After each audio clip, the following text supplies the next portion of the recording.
नमस्कार दोस्तों, हम आपके लिए लेकर आए हैं श्रीमद् भगवत गीता, जिसे करने के लिए हम तो बेकरार हैं ही, पर हम जानते हैं कि आप भी इसे सुनने के लिए उतने ही बेकरार हैं।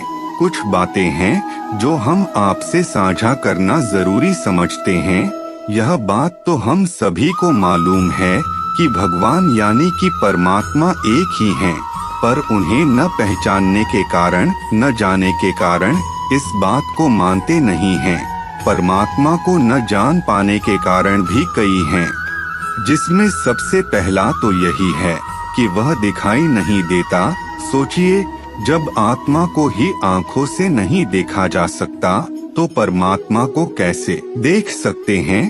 परम यानी कि सर्वोच्च, सुप्रीम कोर्ट से ऊंचा कोई और नहीं, वह एक रचयिता और बाकी सब उसकी रचना।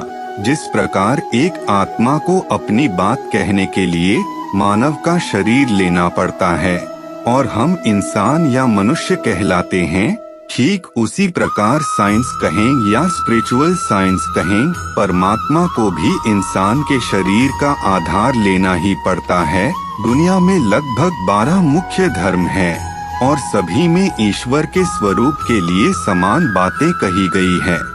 तभी ईश्वर को सर्वज्ञ भी कहा जाता है। महाभारत युद्ध के दौरान आत्मा के धर्म अर्थात आध्यात्म के बारे में दिया गया अनमोल ज्ञान गीता कहलाया, जिसे बाद में लिपिबद्ध कर श्रीमद् भगवत पुराण के रूप में प्रस्तुत किया गया। श्रीमद् भगवत पुराण में वर्णित प्राचीन ज्ञान के अनुसार निराकार शिव परमात्मा ने गीता का दिव्य ज्ञान सबसे पहले ब्रह्मा जी को सुनाया था। इस दिव्य ज्ञान के आधार पर ही ब्रह्मा जी के द्वारा सृष्टि की रचना एवं योगों का निर्माण हुआ था, जिन्हें ब्रह्मा का दिन एवं ब्रह्मा की रात के आधार पर बांटा गया। सतयुग और त्रेतायुग ब्रह्मा के दिन कहे जाते हैं और द्वापर और कलयुग ब्रह्मा की रातें कही जाती है।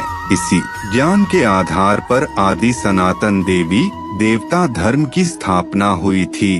अच्छी बात यह है कि उपरोक्त सभी धर्म एवं दुनिया में लगभग मुख्य 12 धर्म है, परंतु सभी में परमात्मा का स्वरूप निराकार ज्योति स्वरूप ही बताया गया है। भारत में भी निराकार परमात्मा के रूप में 12 ज्योतिर्लिंग अर्थात शिव के रूप में पूजा जाता है। उन्हें ब्रह्मा, विष्णु, शंकर का ईश्वर होने से त्रयंबकेश्वर कहकर भी याद किया जाता है। यहाँ ये सब बातें साझा करने के पीछे भाव यही है। धर्म प्रवर्तक और संदेशवाहकों में से किसी ने भी स्वयं को ईश्वर नहीं बताया। यहाँ तक कि श्रीमद् भगवत गीता में भी श्री कृष्ण जी के माध्यम से भी यही कहा गया कि परमात्मा कभी जन्म नहीं लेता, जन्म और मृत्यु से परे है, निराकार है, अशरीरी है।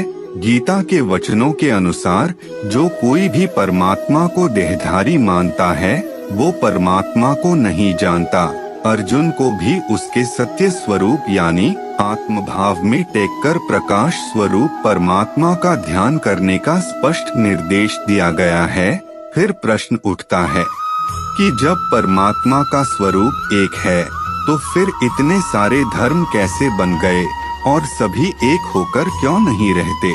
इसका जवाब है, ठीक तरह से अपने धार्मिक ग्रंथों को न समझना। जी हाँ, यह छोटा मुँह बड़ी बात लग सकती है, पर यही सच है।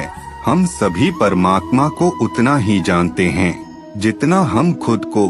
हम देव आत्माओं यानी देवी देवताओं को पहचानते हैं, धर्मात्मा को पहचानते हैं, संत आत्माओं को पहचानते हैं, महान आत्माओं और मनुष्य आत्माओं को पहचानते हैं, पर उस एक परमात्मा को नहीं पहचान पाए हैं। शायद इसीलिए हम धर्म के नाम पर अब तक एक दूसरे से लड़ते आए हैं।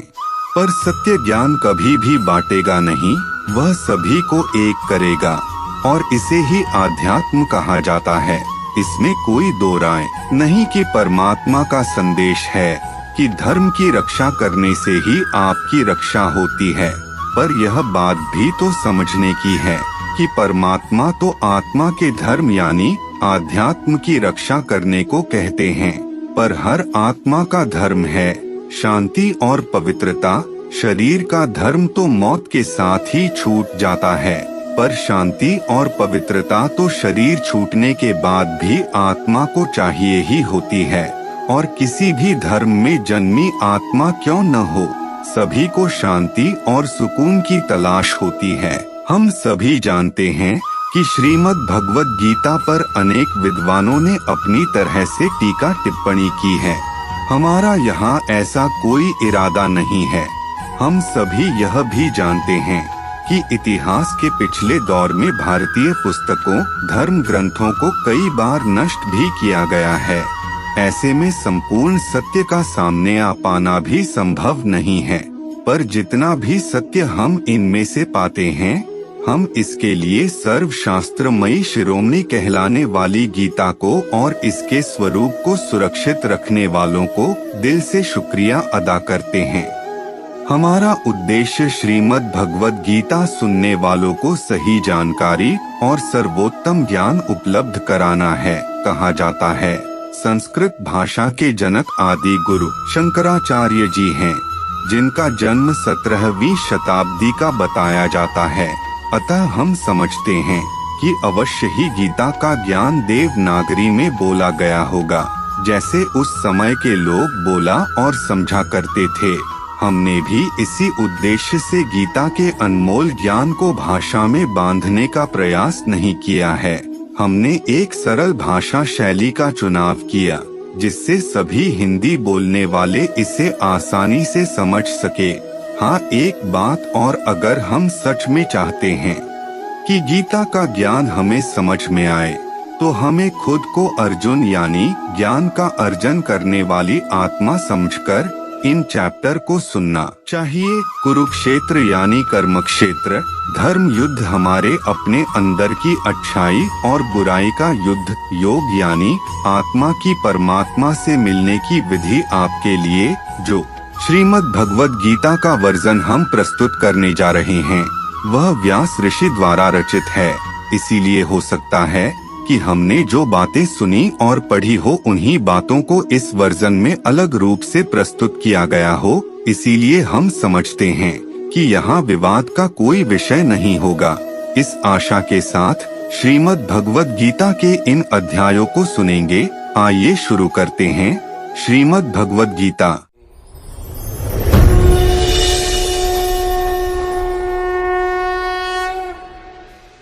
क्या आपने कुरुक्षेत्र में हुए युद्ध के बारे में सुना है? कहते हैं धर्म स्थापना के लिए लड़े गए उस युद्ध में इतने लोगों की जान गई थी कि वहाँ की मिट्टी रक्त से लाल हो गई थी। क्या आप जानते हैं कि युद्ध से होने वाले विनाश के बारे में सोचकर जब राजकुमार अर्जुन को दुख और मोह ने घेर लिया था, तब श्री कृष्ण ने उनसे क्या कहा था? आखिर क्यों लड़ा गया था वह युद्ध? क्या उद्देश्य था उसका? भगवद गीता का मतलब है भगवान द्वारा गाया हुआ गीत। इस पवित्र ग्रंथ की गहराई को समझना इतना आसान नहीं है। कई ज्ञानी कहते हैं कि भले ही युद्ध कुरुक्षेत्र की भूमि पर अस्त्र शस्त्र से लड़ा गया था, लेकिन इसमें दिए गए संदेश का मकसद हमें यह समझाना है कि हमारा मन भी कुरुक्षेत्र की तरह एक रणभूमि है, जहाँ लोभ, लालच, मोह, गुस्सा, वासना आदि कौरवों की तरह 100 अवगुण बसते हैं, जिन्हें हम पांचों इंद्रियों जो कि 5 पांडवों के प्रतीक हैं, उन्हें काबू में करके हराना होगा। तभी हम एक सुखी जीवन जी सकते हैं और मुक्ति पा सकते हैं। श्री कृष्ण हमारे मन की आवाज या आत्मा का प्रतीक है, जो दुविधा के वक्त सवालों का जवाब देकर हमारी मदद करते हैं। और हर इंसान अर्जुन का प्रतीक है, जो दुविधा से घिरा हुआ है। श्रीमद् भगवद गीता मात्र उपदेश नहीं देती, बल्कि इंसान को जीवन जीने का सही तरीका सिखाती है। यह अमृत रूपी ज्ञान किसी एक धर्म तक सीमित नहीं है। इसमें भगवान ने पूरी सृष्टि के लिए कई अनमोल बातें बताई हैं, जिन्हें अगर अपने जीवन में उतारा जाए तो हम अनगिनत समस्याओं से बच सकते हैं। इस पवित्र ग्रंथ में आप ब्रह्मांड के उन रहस्यों के बारे में जानेंगे, जिन्हें लेकर अक्सर हमारे मन में सवाल उठते हैं। कुरुक्षेत्र युद्ध के दौरान भगवान ने जीवन से जुड़े कई अनसुलझे सवालों के जवाब दिए हैं। इस किताब के जरिए आप धर्म और आध्यात्म को एक अलग नजरिए से देखने लगेंगे। इसमें बताई गई बातें आज भी बिल्कुल सटीक बैठती है, क्योंकि इंसान का मन अब भी उन्हीं विकारों और दुविधाओं से जूझ रहा है जैसे कई हजारों साल पहले जूझ रहा था, और इसका कारण है अज्ञानता। इसमें बताई गई बातें अज्ञानता को दूर कर मन में ज्ञान का दीपक जलाती हैं, जिससे इंसान सब कुछ साफ साफ समझने लगता है और उसका बेचैन मन शांत हो जाता है। इन बातों को आप अपने जीवन के हर पहलू में उतार कर परख सकते हैं। देखा जाए तो जीवन यात्रा एक समुद्र की तरह है, जिसमें हमें एक किनारे से दूसरे किनारे तक पहुंचना होता है। तूफान और लहरें वह चुनौतियां हैं जिनका सामना हमें सफर के दौरान करना पड़ता है, और यह पवित्र ग्रंथ जो समय और काल चक्र से परे है, ये वो नाव है जो हमें सही रास्ता दिखाती है, निराशा और अंधकार में डूबने से बचाती है। तो आइए शुरू करते हैं श्रीमद् भगवद गीता का पहला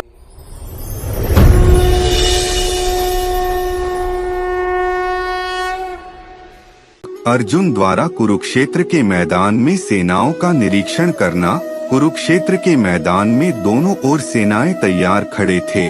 तनाव के कारण हवा में अजीब सा भारीपन था।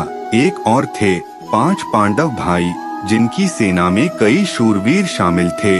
दूसरी ओर थे 100 कौरव भाई, जिनकी सेना कई महारथियों से सजी थी, और श्री कृष्ण की नारायणी सेना ने उनके बल को और भी बढ़ा दिया था। द्वारकाधीश श्री कृष्ण ने कसम खाई थी कि वे इस युद्ध में शस्त्र नहीं उठाएंगे, इसीलिए उन्होंने अर्जुन और दुर्योधन को उनमें और उनकी नारायणी सेना में से एक का चुनाव करने के लिए कहा। अर्जुन ने श्री कृष्ण को चुना क्योंकि अर्जुन उनका परम सखा यानी के मित्र था, इसीलिए उनका मार्गदर्शन करने के लिए श्री कृष्ण उनके सारथी बने। युद्ध शुरू होने का समय हो रहा था। पांडुपुत्र अर्जुन की नजर सामने खड़ी सेना की ओर गई। वहां उन्हें अपने भाई, उनके बच्चे, गुरुजन और भीष्म पितामह दिखाई दिए। यह युद्ध किसी आम युद्ध जैसा नहीं था, जहां 2 राजा अपने वर्चस्व या राज्य के लिए लड़ रहे थे। यह युद्ध धर्म युद्ध के नाम से जाना जाता है। एक ही परिवार के लोगों के बीच के संघर्ष की कहानी है, जिसका जन्म लालच और अहंकार के कारण हुआ था। दोनों पक्ष अपने दुश्मन को गौर से देख रहे थे। उन्हें हर ओर अपने दिखाई दे रहे थे। कहने को वह चचेरे भाई थे, लेकिन सत्ता के लालच में कौरवों की आंखों पर पर्दा पड़ गया था। धृतराष्ट्र और पांडु 2 भाई थे। धृतराष्ट्र के 100 पुत्र थे, जिनमें दुर्योधन सबसे बड़ा था। उसमें अहंकार और लालच कूट कूट कर भरा था। कहते हैं कि वह इतना दुष्ट और अधर्मी था कि उसके जन्म के समय प्रकृति भी उदास हो गई थी। पांडु के 5 पुत्र थे। पांडव जो धर्म के रास्ते पर चलने वाले लोग थे। दुर्योधन पर सम्राट बनने का जुनून सवार था। वह हर हाल में इस युद्ध में पांडवों को हराकर अपनी जीत चाहता था। न उसे निर्दोषों की जान की परवाह थी, न अपने भाइयों के खोने का गम। उसे पूरा यकीन था कि भीष्म पितामह, अंगराज कर्ण, अश्वत्थामा और गुरु द्रोणाचार्य जैसे महारथियों का साथ होने से उसकी जीत निश्चित थी। लेकिन उसके विश्वास के विपरीत जीत तो पांडवों की होनी थी, क्योंकि श्री कृष्ण उनके पक्ष में थे। श्री कृष्ण धर्म के पक्ष में थे। पांडव पराक्रमी योद्धा होने के साथ साथ बहुत ज्ञानी भी थे। वह यह युद्ध नहीं चाहते थे, वो सिर्फ 5 गांव का अधिकार चाहते थे ताकि सुख शांति से रह सकें। लेकिन जब दुर्योधन ने भूमि का एक टुकड़ा तक पांडवों को देने से इनकार कर दिया, तब युद्ध के अलावा कोई रास्ता नहीं बचा। भगवद गीता में ज्ञान का मतलब है इस शरीर, आत्मा और परमात्मा के तत्व को समझना। कौरवों की ओर से भीष्म पितामह ने सिंह की तरह गरजकर शंख बजाया। इसके बाद शंख, नगाड़े, ढोल सब एक साथ बज उठे। जिनकी आवाज से भयंकर गर्जना हुई। दूसरी ओर सफेद घोड़ों से सजे अलौकिक और दिव्य रथ पर बैठे श्री कृष्ण और अर्जुन ने शंखनाद किया। उनके पक्ष में बाकी भाइयों ने अलग अलग दिव्य शंख बजाए। उन सभी के शंख की गूंज से धरती और आकाश दोनों कांप उठे। जैसे जैसे रथ आगे बढ़ने लगा, सामने अपने लोगों को देखकर अर्जुन का मन गहरे दुख और विषाद से भर गया। जब उन्हें अपनी दुविधा का कोई हल, कोई जवाब नहीं मिला, तो उन्होंने श्री कृष्ण को अपने मन की पीड़ा बताई। हालांकि यह बातचीत अर्जुन और श्री कृष्ण के बीच हुई थी, लेकिन दोनों ओर की सेनाएं और सभी लोग उनकी बातें सुन पा रहे थे। श्री कृष्ण ने उनके बेचैन मन को शांत करने के लिए हर सवाल का जवाब दिया। जैसा कि हमने आपको पहले बताया कि गीता के इतने तथ्य हैं कि उनमें अलग अलग बातें पढ़ने और सुनने को मिलती है। हमारे दृढ़ मान्यताओं के अनुसार इस बातचीत के दौरान श्री कृष्ण ने समय को रोक दिया था और गीता का यह संवाद श्री कृष्ण और अर्जुन के बीच में ही हुआ था। वहीं धृतराष्ट्र के साथी संजय को महर्षि व्यास ने दिव्य दृष्टि प्रदान की थी, जिसके चलते वे हस्तिनापुर से कुरुक्षेत्र में हो रही घटनाओं को देख सकते थे, सुन सकते थे और उन्होंने श्री कृष्ण और अर्जुन के बीच में हो रहे इस संवाद और युद्ध का आंखों देखा हाल धृतराष्ट्र को सुनाया। हम में से बहुत लोग यह भी जानते हैं कि महाभारत साक्षात्कार के द्वारा लिखे गए महर्षि वेद व्यास साक्षात्कार करना और उसे लिखना एक साथ नहीं कर सकते थे, तो उन्होंने श्री गणेश जी की मदद ली थी और श्री गणेश जी इसी बात पर राजी हुए थे कि जब तक महर्षि वेद व्यास बोलते रहेंगे वे लिखते रहेंगे। जो ही महर्षि वेद व्यास रुक जाएंगे या विराम लेंगे, श्री गणेश जी लिखना छोड़ देंगे। बहरहाल अर्जुन के बेचैन मन को शांत करने के लिए श्री कृष्ण ने उनके हर सवाल का जवाब दिया और तब महान ग्रंथ अस्तित्व में आया। अर्जुन ने कहा, हे केशव, मेरे रथ को दोनों सेनाओं के बीच में खड़ा कीजिए। युद्ध क्षेत्र में डटे युद्ध की इच्छा रखने वाले इन योद्धाओं को मैं ठीक से देखना चाहता हूँ कि मुझे किन किन के साथ इस महासंग्राम में युद्ध करना होगा।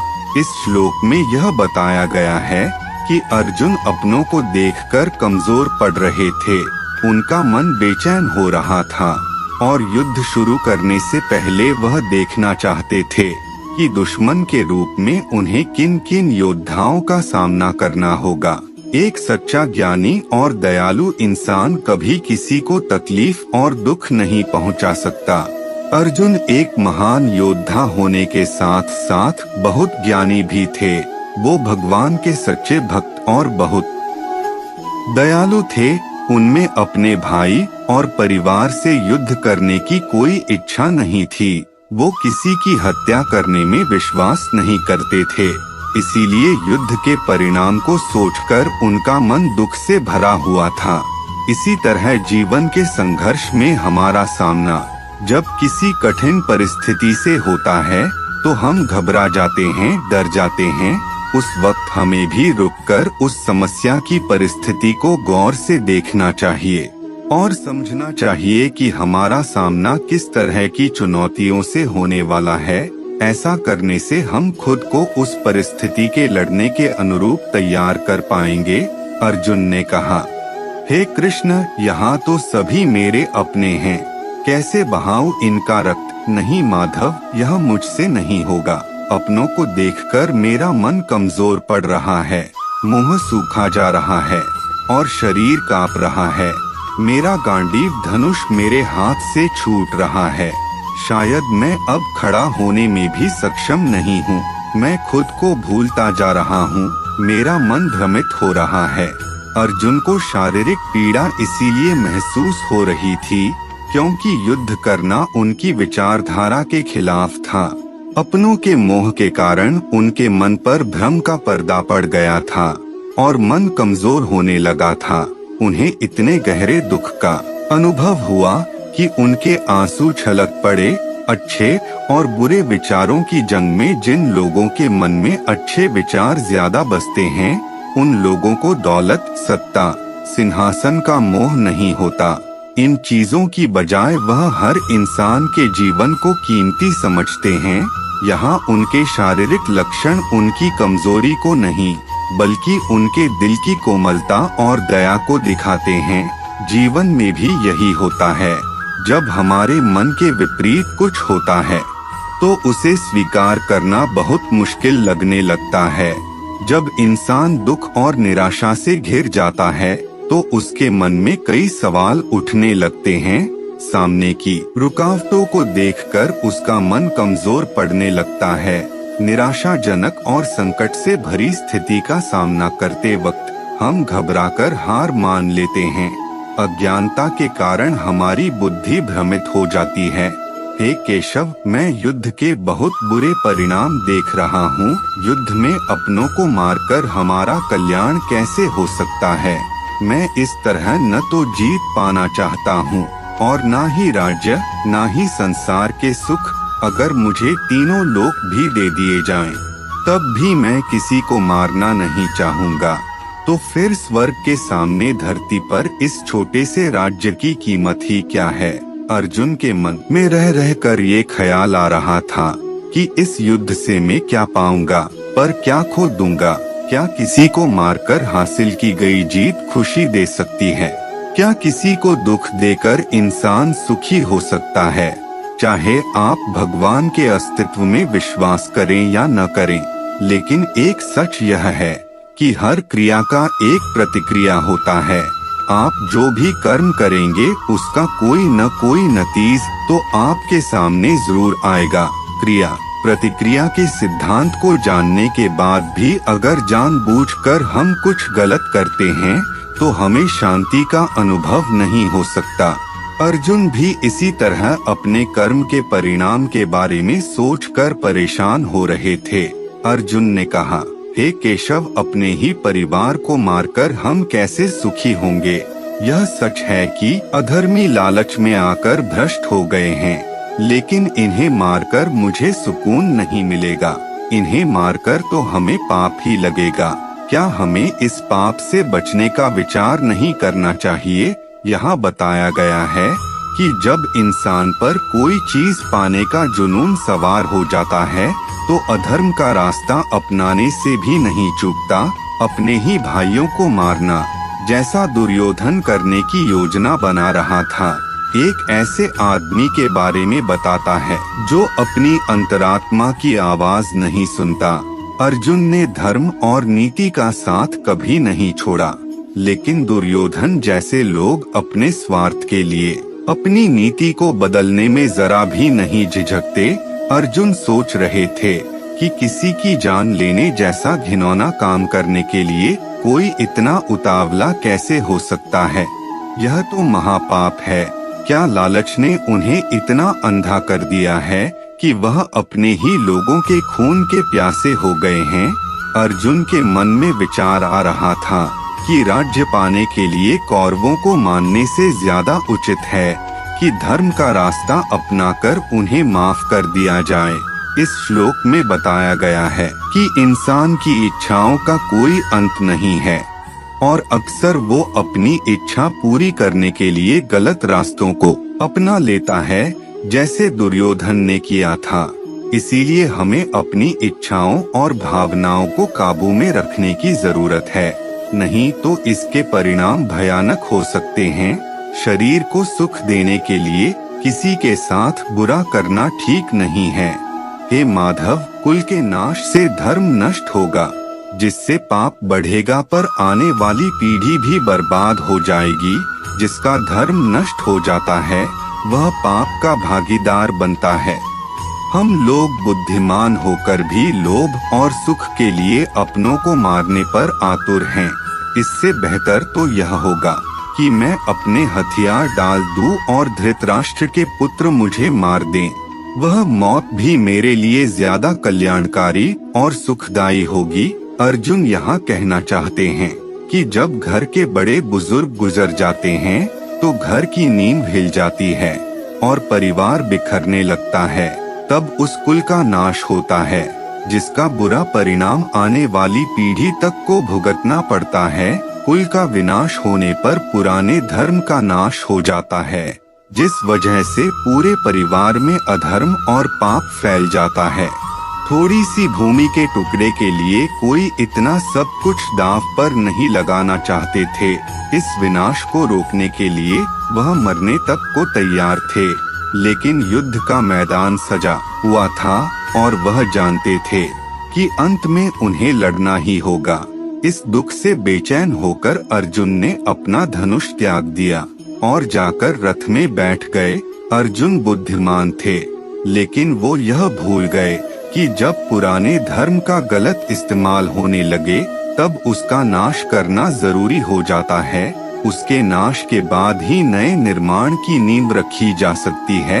बदलाव ही प्रकृति का नियम है, इसीलिए हमें बदलाव से घबराना नहीं चाहिए।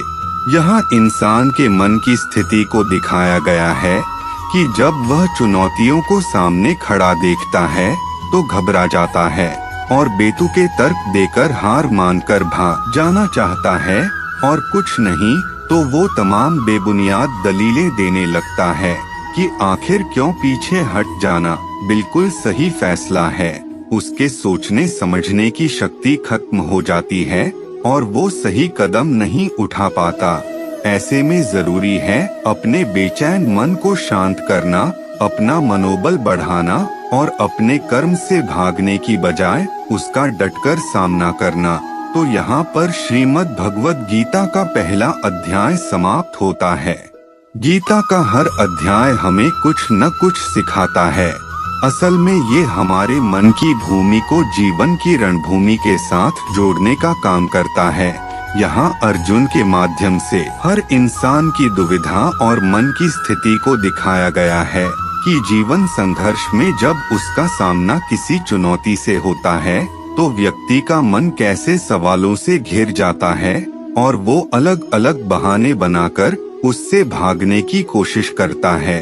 जब हमारा सामना किसी चुनौती से होता है तो हमारे मन में कई सवाल उठते हैं। यह सवाल चिंता और डर को जन्म देते हैं, जो हमारे मन को कमजोर करने लगते हैं। इससे बचने का सिर्फ एक उपाय है और वो है ज्ञान हासिल करना। ज्ञान हमारे सवालों का जवाब देता है और जवाब मिलने के बाद ही मन शांत होता है।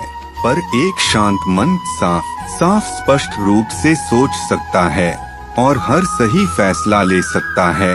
जीवन का युद्ध तभी जीता जा सकता है जब हमारे अंदर ज्ञान हो। उसके बाद कोई चुनौती कितनी भी बड़ी और मुश्किल क्यों न हो, ज्ञान के द्वारा विचार साफ हो जाते हैं और हम जान जाते हैं कि क्या करना है और कौन सा कदम उठाना है। गीता के पहले अध्याय का संदेश है, इस संसार में सभी दुख और तकलीफों का मूल कारण है संघर्ष का सामना न कर पाने की हमारी कमजोरी। आपके सामने जो भी चुनौती है उसे गौर से समझने की कोशिश करें, तभी आप खुद को उसका सामना करने के लिए तैयार कर पाएंगे।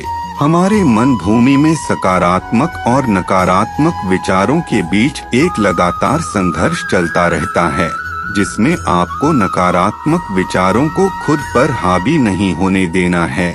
जब भी जीवन की समस्याओं को देखकर आपका मन कमजोर पड़ने लगे, खुद का मनोबल बढ़ाएं और मुश्किलों का डटकर सामना करें। बहाने बनाकर उससे भागने की कोशिश न करें, बल्कि पूरी शिद्दत के साथ अपना कर्म करें। एक बात हमेशा याद रखें कि कोई क्रिया लेना भी एक तरह का क्रिया होता है और उसका प्रतिक्रिया भी आपके सामने जरूर आएगा। इसीलिए सोच समझ कर लिए गए क्रिया से कामयाबी मिलने की ज्यादा उम्मीद होती है। आपको अपने मन की कमजोरी का त्याग करना है, अपने कर्म का नहीं। तो इस प्रकार श्रीमद् भगवद गीता का यह प्रथम अध्याय यहीं पर समाप्त होता है। आपके एहसास, आपकी विचार कमेंट सेक्शन में लिखकर हम तक जरूर पहुंचाएं, ताकि हम अपने काम को और बेहतर कर सकें। एक नए अध्याय के साथ फिर होगी जल्द ही मुलाकात। तब तक रखिए अपना ख्याल। धन्यवाद। जय श्री